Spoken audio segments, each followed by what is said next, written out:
Good morning, students. Today we are going to learn lesson number 7, नातवंडास पत्र. आज आपण नातवंडांस पत्र हा पाठ शिकणार आहोत. नातवंड म्हणजे कोण? की एका आजोबाने आपल्या नातवास लिहिलेलं पत्र. तर ते आजोबा काय म्हणतायत, काय सांगायचे त्यांना आपल्या नातवांना? तर लेखक आहेत, आजोबा आहेत नंदू नाटेकर. यांनी हे पत्र लिहिलेलं आहे. नंदू नाटेकर 1933 हा त्यांचा जन्माचा कालावधी, जन्मकाळ. हे भारताचे माजी बॅडमिंटन राष्ट्रीय विजेते आहेत. नाटेकर यांनी भारतासाठी 15 वर्षाच्या कारकिर्दीत 100पेक्षा अधिक राष्ट्रीय आणि आंतरराष्ट्रीय पुरस्कार मिळवले आहेत. त्यांनी एकूण 6 वेळा मॅन्स सिंगल नॅशनल चॅम्पियनशिपमध्ये मॅन्स डबल नॅशनल चॅम्पियनशिप मिळवून एकूण 6 वेळा मिश्र दुहेरी राष्ट्रीय स्पर्धेत 5 वेळा विजेतेपद मिळवले आहे. 1961 मध्ये त्यांना अर्जुन पुरस्काराने सन्मानित करण्यात आले आहे. प्रस्तुत पाठातून लेखकाने निसर्ग सान्निध्यात गेलेले समृद्ध बालपण, बॅडमिंटनची आवड आणि सातत्यपूर्ण परिश्रम यातून संपादित केलेले उज्ज्वल यश गोष्टींविषयीचा संवाद पत्ररूपाने आपल्या नातवंडांशी साधलेला आहे. प्रस्तुत पाठ आजी आजोबांची पत्रे या पुस्तकातून घेतला आहे. नंदू नाटेकर हे भारताचे माजी बॅडमिंटनपटू आहेत मुलांनो, आणि त्यांनी अनेक पुरस्कार प्राप्त केलेले आहेत. लेखकाने नातवंडांना लिहिलेल्या पत्राच्या स्वरूपात आपला जीवनानुभव यात मांडला आहे. लेखकाचे बालपण, खेळाची आवड, बॅडमिंटन या क्षेत्रातील प्रवास, त्याकरता केलेले कठोर परिश्रम, लक्षात घ्या कठोर परिश्रम, हार्डवर्क, व्यायामाचे महत्त्व, नातवंडांकरता जीवनाचा मार्ग दर्शवणाऱ्या काही सूचना या साऱ्यांचा एकत्रित अनुभव या पाठात मिळतो. हा पाठ आजी आजोबांची पत्रे या पुस्तकातून घेतलेला आहे. मुलांनो, आज आपण नातवंडास पत्रमध्ये नंदू नाटेकर यांनी काय सांगितलं आहे बघूया आता. प्रिय उद्धव, मेघा, मिहिका व जान्हवी, अनेक आशीर्वाद. कितीदा तरी मनात येते की तुम्हा चौघांबरोबर बसून तुमच्याशी मनसोक्त गप्पा माराव्यात. म्हणजे आजोबांना असं वाटतं की मी माझे बालपण कसे घालवले ते तुम्हाला सांगावे, माझे शाळा कॉलेजातले दिवस कसे होते ते सांगावे, आणि पुस्तकातून मित्रांकडून व शिक्षकांकडून मी काय काय आणि कसे कसे शिकलो ते सांगावे, आणि सगळ्यात महत्त्वाचे म्हणजे माझ्या आईवडिलांकडून, तुमच्या पणजी पणजोबांकडून त्यांच्या मायेतून मी काय शिकलो हेही तुमच्याशी बोलावे असं आजोबांना वाटतंय. की आपल्या नातवांशी मनसोक्त गप्पा माराव्यात, की आमचं लहानपण कसं गेलं, आमचं बालपण कसं गेलं, आम्ही कसे मोठे झालो, आम्ही कशा प्रकारे शिकलो, आज जेवढा काळ बदललेला आहे त्या काळी आमच्याकडे एवढ्या सुविधा नव्हत्या, तरीही त्यातून आम्ही कसे घडत गेलो आणि आज कुठल्या पदावर आहोत, आम्ही किती मेहनत घेतली हे मला तुम्हाला सांगायचं आहे.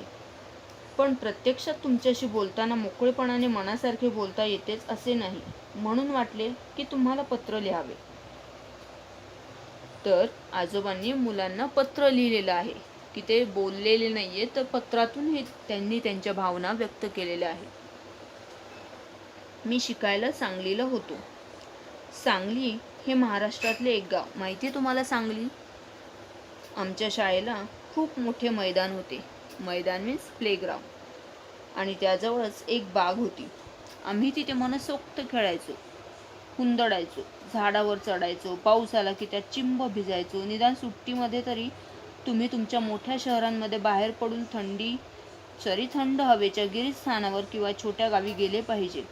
म्हणजे त्यांना काय सांगायचे की निसर्गाच्या सान्निध्यात. तुम्हाला आठवते का आपण या आधीच्या लेसनमध्ये काय शिकलो आहोत? मी चित्रकार कसा झालो. म्हणजे त्याही लेखकाला तेच सांगायचं होतं की मी निसर्गाच्या सान्निध्यात कसा वाढलो आणि निसर्गाकडून खूप काही शिकण्यासारखं आहे. हेच मोठ्या माणसांना सांगायचं आहे की तुम्ही निसर्गाशी संवाद साधत राहा, निसर्गापासून दूर जाऊ नका. निसर्ग आपल्याला खूप काही देत असतो. तर म्हणजे काय? तर निसर्गाकडून कसं काय शिकायचं, तर त्यात काय सांगितले की आम्ही त्यात चिंब भिजायचो. निदान सुट्टीमध्ये तरी तुम्ही पावसात भिजा. आपल्याला प्रत्येक वेळी अशी भीती असते की पावसात भिजलो की आपल्याला सर्दी ताप येणार, त्यापेक्षा नको भिजायला, घरात बसा. डोंगरावर चढलो तर आपण पडू, मग आपल्याला लागेल. म्हणजे प्रत्येक गोष्टीमागे आपल्याकडे असा विचार आता आपल्या मनात येतो किंवा कोणीतरी मोठं आपल्याला सांगतं की प्रत्येक गोष्ट आपण बिनधास्तपणे करावी आणि काय होईल ते आपण बघूया. असं पूर्वीच्या लोकांच्या मनात नव्हतं. त्यामुळे ते सगळ्या गोष्टी म्हणजे गिरीस्थानावर म्हणजे उंच पर्वतावर जावं, छोट्या गावी गेले पाहिजे, पक्ष्यांचं चिवचिवणं, थवे न्याहाळणे, तसेच जंगलातील विविध पशूंचे आवाज ऐकणे हा मोठा मजेशीर अनुभव असतो. मोकळे आकाश, वाहती नदी आणि झाडे आपल्यासाठी गमतीचा नजराणा आणत असतात. त्याची मजा तुम्ही लुटली पाहिजे. तर लेखकाला सांगायचंय की तुम्ही निसर्गामध्ये जा आणि निसर्गाच्या सान्निध्यात तुमचं बालपण पूर्ण नाही पण कदाचित सुट्टीचे काही दिवस तरी तुम्ही तिथे घालवावेत असं लेखकाला वाटतंय. तर आपण थोडं जाणून घेऊया मी चित्रकार या पाठाविषयी. त्या पाठामध्ये काय सांगितले की मी चित्रकार कसा झालो, तर निसर्गाच्या सान्निध्यात राहिल्यामुळे मी चित्रकार झालो. का? तेव्हा लेखकाला मोठे मोठे कॅनव्हास अवेलेबल होते का लेखकाकडे? नाही. तर लेखकाचे कॅनव्हास कोणते होते? मोठे मोठे काळे कुळकुळीत मोठे पाषाण म्हणजेच दगड हे लेखकाचे कॅनव्हास बनले होते. तर आता हे लेखक काय म्हणतात, हे कसे शिकले? म्हणजे एक पाठ होता कलेशी संबंधित आणि एक पाठ आहे खेळाशी संबंधित. पण दोन्ही लेखकांचं म्हणणं आहे की आम्ही निसर्गाकडून खूप काही शिकलो, पण त्यासाठी तुम्हाला मेहनतही करावीच लागणार आहे. आणि आपल्याला कुठलंही यश प्राप्त करण्यासाठी मेहनत, हार्डवर्क आणि कठोर परिश्रम घेणे गरजेचे आहे. माझ्यापुरतेच बोलायचे तर मी अभ्यासामध्ये काही फारसा चांगला नव्हतो. मला खेळायला मात्र आवडायचे आणि बॅडमिंटनची मला लहान वयातच आवड होती. निरनिराळे चषक व ढाली घेतलेले माझे कितीतरी फोटो तुम्ही पाहिले आहेत ना. सातत्याने परिश्रम करूनच मी विजेता खेळाडू होऊ शकलो. सातत्याने परिश्रम मीन्स कंटिन्युअसली हार्डवर्क, कंटिन्युअसली मेहनत घेतलेली आहे लेखकाने. तर आंतरराष्ट्रीय सामन्यात आपल्या देशाचे प्रतिनिधित्व मी केले. मला अर्जुन पुरस्कार मिळाला. म्हणजे बघा किती लेखकाला आनंद झाला असेल. अर्जुन पुरस्कार मला मिळालेला आहे. तो काही सहजासहजी मिळालेला पुरस्कार होता का? नाही. ते लेखकाच्या मेहनतीचं फळ होतं. तुम्ही कोणता ना कोणता खेळ खेळलाच पाहिजे. मग तो क्रिकेट असो, टेनिस, बॅडमिंटन असो किंवा तुम्हाला जो कोणता आवडतो तो खेळ असू दे, पण खेळ खेळा. खेळ खेळण्यामुळे आपल्याला आयुष्यात शिस्त येते. खेळ खेळण्यामुळे म्हणजे प्रत्येक गोष्टी खेळ खेळलो म्हणजे आपण जिंकणारच अशी भावना न ठेवता हारण्यातूनही आपल्याला खूप काही शिकायला मिळतं. किंवा आपण हारलेलो असताना दुसऱ्याचं अभिनंदन करण्याचीही आपल्याला सवय लागली पाहिजे किंवा त्यातूनही दुसऱ्याचा आनंदही आपल्याला स्वीकारता यायला पाहिजे. म्हणजे जिंकलो तर जिंकण्याचा आनंदही मिळवून देतात. म्हणजे आपण हारलो तर ठीक आहे, इट्स ओके, नेक्स्ट टाईम. पण जिंकलो तर जिंकण्याचा आनंदही मिळवून देतात. मग एकदा जिंकण्याचा आनंद जर मिळणार असेल तर त्यासाठी आपण लगेच परिश्रम, मेहनत, प्रॅक्टिस करण्यासाठी आपण तयार होतो.